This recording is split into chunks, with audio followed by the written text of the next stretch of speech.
Hey, welcome back to Ben and putting our developer hat on. In this video, we're going to do a whole bunch of things. We're not going to have a lot to show for it, I'm afraid, but at the end of it, we will be thinking like a developer again, and we will have sorted out a few issues. We will have resisted sorting out a few issues, and we will generally be getting back into thinking about this from a developer's standpoint.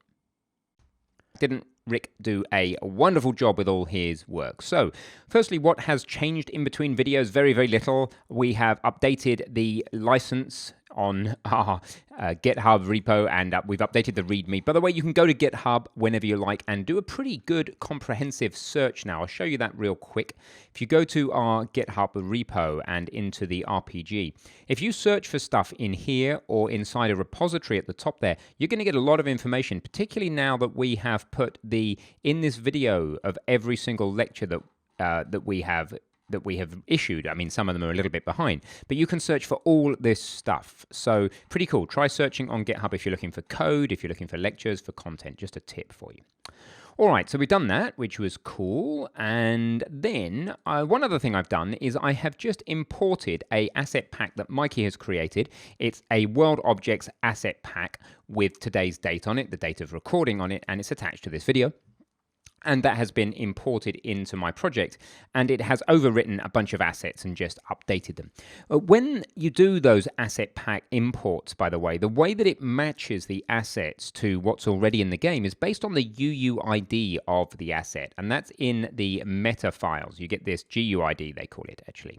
You get this unique identifier. So if you were to rename an asset like a material, it would still get updated by an asset pack that has updated that material with the same GUID. All right, so you can rename things, and your designer can still update that material. So just be aware of that. It's referenced not by name, but by GUID.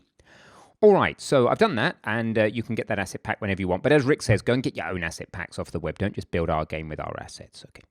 So let's move on. The first thing I want to talk about is how to not automate new setup yet. What a silly subsection name. What do I mean by that?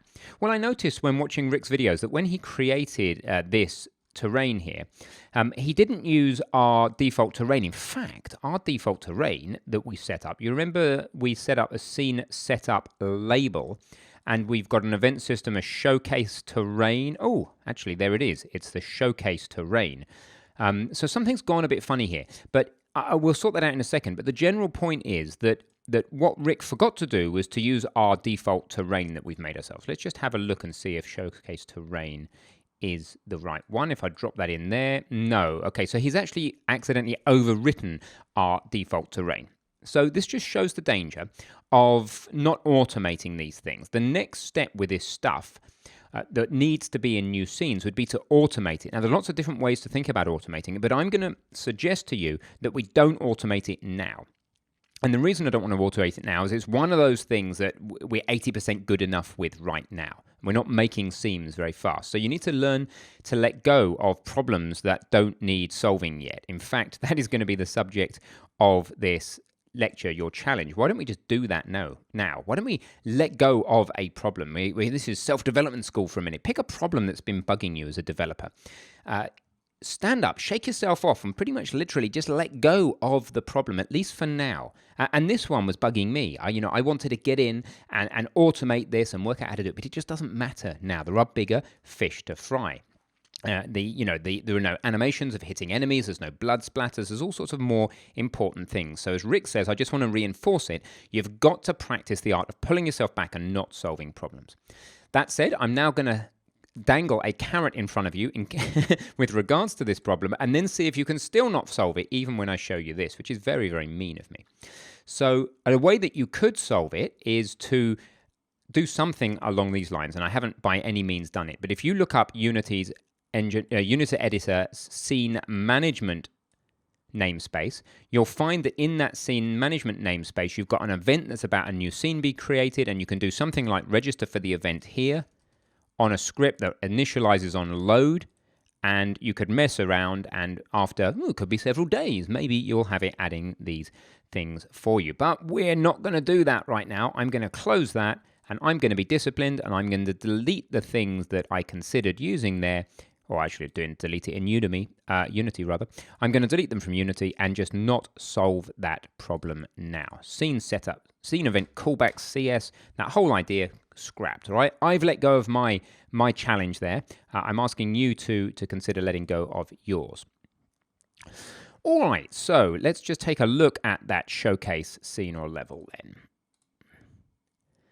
Looking pretty cool. Now, Rick talked about assets that go in this middle lane here, being things that are open for discussion. That's fine. We need to make sure that they're in that lane because their prefabs have the transform that puts them in their lane, not because they've been moved into the lane on the scene. If you move that fallen stump in the scene, we're creating a race condition on the scene, on the different branches, and if your designer wants to put something there, who knows whose scene is the right thing. So the important thing here is that it's the prefab itself, the fallen stump prefab, that is in that position. So let's just check that's the case here. And actually it isn't. You see how easy that is to do. What's happened is that fallen stump's normal position's out there. Rick's dragged it here, said it's for discussion.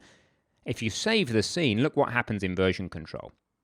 What happens is the showcase Unity scene gets changed, but how about if Mikey had grabbed that one and moved it in? Now his showcase Unity scene has changed, now we can't merge those changes. So that the important thing here is if we want to say, I need to discuss this tree and this stump, what we need to do is we can move them in here if we want, but we need to apply that back to the prefab carefully when clicking apply, making sure there's nothing else that we're going to damage. Always be very careful when you click apply. You don't want to damage your prefabs.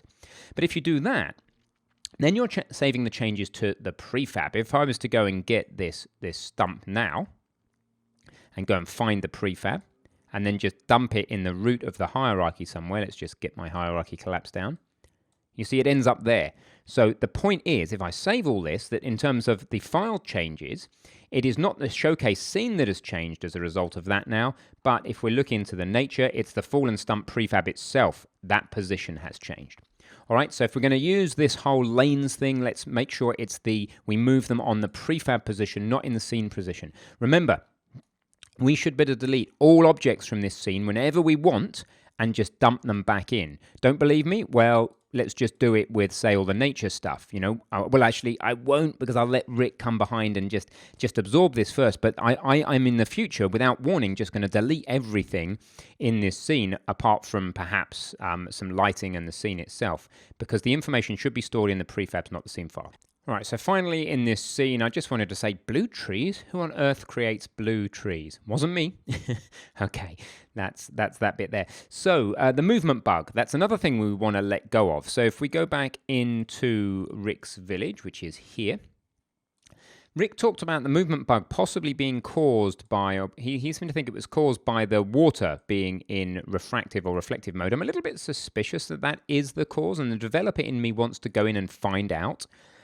Rick seemed to think it was to do with performance. It's possible that it is, and at some point we ought to isolate that problem by, for example, using the performance profiler, or by creating a script that automatically causes delays in the game and see if it is a timing issue. The thing that I would be concerned about is that the player's movement depends on script execution time. So when we're next looking at the player, we just want to start thinking to ourselves, could there be some race condition here, some script execution time issue in the player's movement? But I'm, again, going to choose to take no action on it now, as it doesn't have any important symptoms right now, when we need to get this to the point where we can demo it to some people and find out if anybody's even interested in this crazy Monty Python meets Diablo game, right? So again, I'm going to let go of that idea. I'm going to go for the 80% rule. It's 80% good enough. All right, got another little thing on my list of this video is to I've got an issue with notify observers. Before I do that, remember to keep your setup and standards doc up to date. I've added this into it, labels. I've put in the fact that there's a scene setup label just as a reminder. Remember, touch your setup and standards doc regularly. That's sitting in the root of assets. We've also got a couple of new terrains sitting in the new root of assets. So before I fix this notify observers naming, I want to see where they are. Find references in scene, not in that scene. So one way to do this is to look at all scenes, filtering here, and open each of them. Okay, so is it the showcase scenes terrain? Find references in scene? No.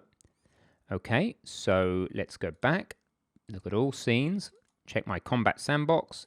Is that the one? No, so I'm pretty confident we can delete that one. And that all the scenes will continue to work. Combat Sandbox.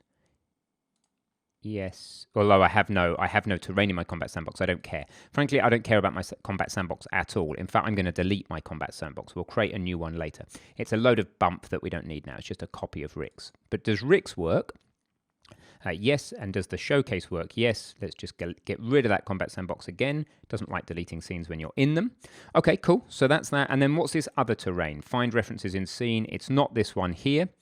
And then Rick's Village, back to the terrain, find references in scene. Again, it's not there. So both of those terrains that we had at the root, that's the process for getting rid of those sort of things if you need to. All right, so this notify observers bug, what is all that about? It's not a bug, but we do, if we want to go for search, we want to look for the word notify.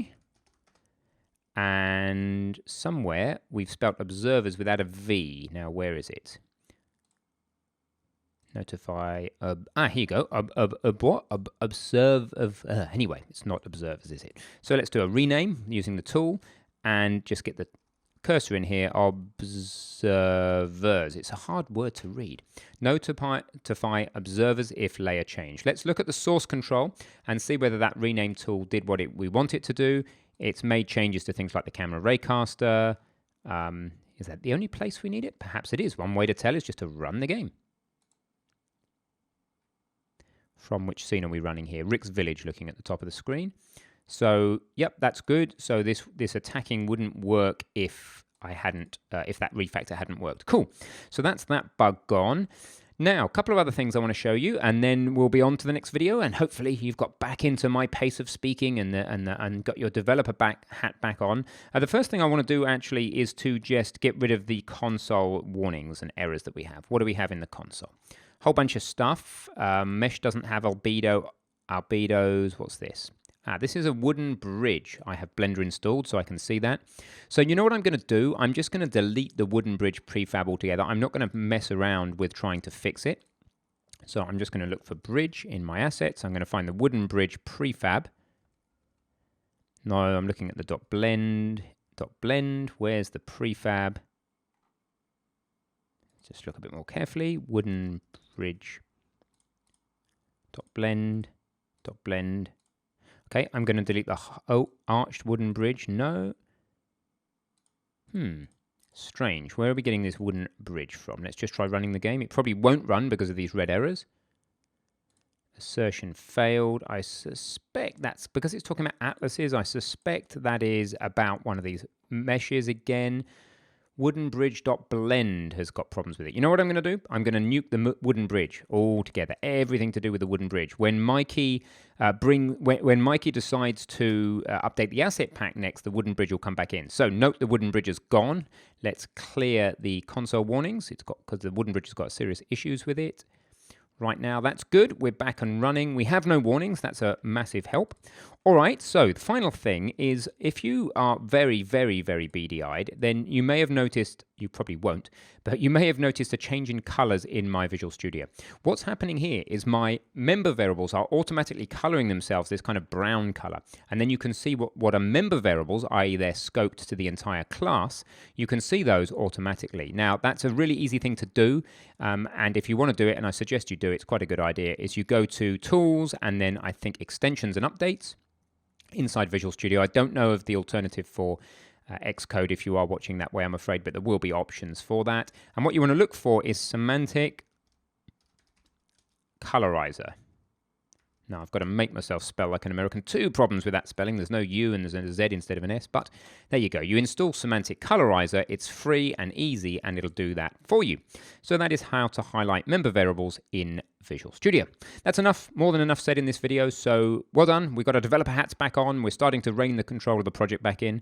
Let's take it from here.